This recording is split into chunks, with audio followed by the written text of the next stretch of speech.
دل کی تاریکی میں نور دین سے ہو روشنی، کامیاب و کامراں ہو ہر بشر کی زندگی، وحی حق کا نور بھر کے اپنے قلب و ذہن میں، آدمیت پائے فوز دنیاوی صلی اللہ علیہ وسلم فرماتے ہیں کہ بے شک جب نماز کے لیے آذان کہی جاتی ہے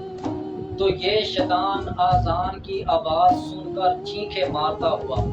روتا ہوا دور بھاگ جاتا ہے، اتنا دور کہ جہاں آذان کی آواز سنائی نہیں دیتی۔ جب آذان ختم ہوتی ہے تو پھر یہ انسان کا بڑا دشمن شیطان ادھر سے واپس دوڑتا ہوا واپس پلٹتا ہے، پھر آ کے لوگوں کو نماز سے ورگلاتا ہے، نماز سے منع کرتا ہے، لوگوں کے ذہنوں میں یہ بات ڈالتا ہے، یہ خیال ڈالتا ہے کہ اے آدمی تو نے تو فلاں کام کرنا ہے، تیرا ابھی فلاں کام رہتا ہے، اتنا ٹائم ہو چکا ہے، تیرا تو فلاں کام ابھی باقی ہے،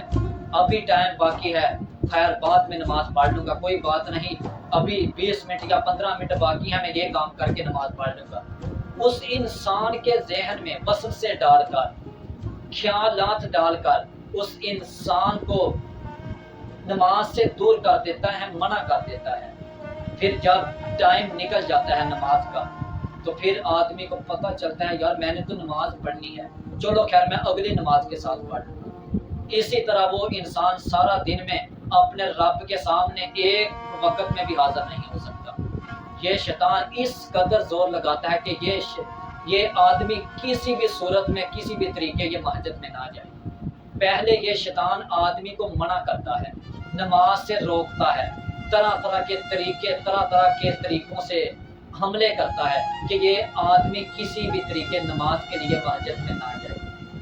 اب اگر نماز کے لیے آدمی مسجد میں چلے ہی جاتا ہے تو پھر یہ شیطان اس کا پیچھا نہیں چھوڑتا بلکہ اس کے پیچھے چلے جاتا ہے۔ پھر وہ اگر جا کے مسجد میں نماز شروع کر ہی دیتا ہے تو پھر یہ شیطان اس کو نماز میں ایسے خیالات، ایسے وسوسوں میں ڈالتا ہے کہ اس آدمی کو یہ پتہ ہی نہیں ہوتا کہ میں نے 2 رکعت پڑھی ہیں یا میں نے 3 رکعت پڑھی ہیں یا میں نے نماز میں کیا پڑھا ہے، کتنی پڑھی ہے، میری نماز کتنی باقی ہے۔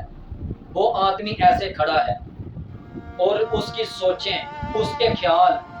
دنیا داری میں، کاروبار میں، دنیا داری کے چکروں میں ہوتے ہیں، اس کو پتہ ہی نہیں ہوتا کہ میں نماز میں کیا پڑھ رہا ہوں، ایسے بس کھڑا ہے، کبھی ایسے کرتا ہے، کبھی ایسے، ساری نماز میں وہ اپنے ہاتھوں کو کبھی ادھر کبھی ادھر، وہ اپنی ساری نماز کو اتنا وقت قیمتی نکال کر آتا ہے، وضو کرتا ہے، پھر نماز ادا کرنے کے لیے بھی کھڑا ہو جاتا ہے تو پھر بھی یہ آدمی اپنی نماز کو ضائع کر دیتا ہے۔ اس کی بہت بڑی سستی ہے، ہمارے اندر بڑی کمزوری ہے کہ ہم نماز ادا کرنے کے لیے آتے ہیں، اسے اپنے کام کو چھوڑ کر بڑا قیمتی وقت نکال کر اللہ ہمیں توفیق بھی دیتے ہیں، ہم اللہ کے گھر میں آ کے بھی اپنے رب کو راضی نہیں کر سکتے۔ ہم اللہ کے گھر میں آتے ہیں، وضو کیا، چل کر آئے، نماز بھی پڑھی، رکعتیں بھی پڑھی، لیکن ہمیں ان رکعتوں کا، ان نمازوں کا کوئی فائدہ نہیں، کیونکہ ہماری نیت ہی خالص نہیں، ہماری نیت ہی مخلص نہیں۔ ہم نماز ادا کرتے ہیں، ہماری نماز میں ہمارا ذہن ہی نہیں، ہم نماز میں اپنی سوچ کو حاضر ہی نہیں رکھتے، ہم نماز پڑھتے ہیں تو پھر بھی بس دنیا داری کی سیر کرتے ہیں، اپنے کاروبار کا حساب و کتاب نماز میں آ کے کرتے ہیں۔ ایک بزرگ تھا جو امام صاحب کے پیچھے کھڑا تھا، امام صاحب بڑی ایسے قرات کر رہے ہیں، قرآن پاک کی تلاوت کر رہے ہیں، بزرگ اچانک چھلانگ لگا کر اگلی صف میں آتا ہے، تو جب ایسے دیکھتا ہے بزرگ تو فوراً وہ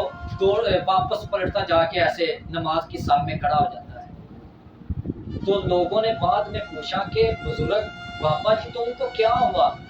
تم تو نماز پڑھ رہے تھے تو تم نے چھلانگ لگائی اور امام صاحب کی صف میں کھڑے ہو کے جا کے، اس کی کیا وجہ ہے؟